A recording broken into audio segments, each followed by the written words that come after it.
Assalomu alaykum.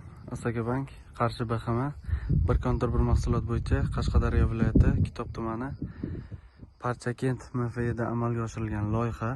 Loyihamiz 237-kontorda amalga oshirilgan.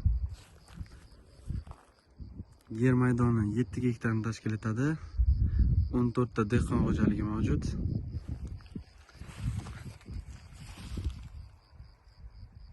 Uzum ko'chatlari hozirda gullash jarayonida.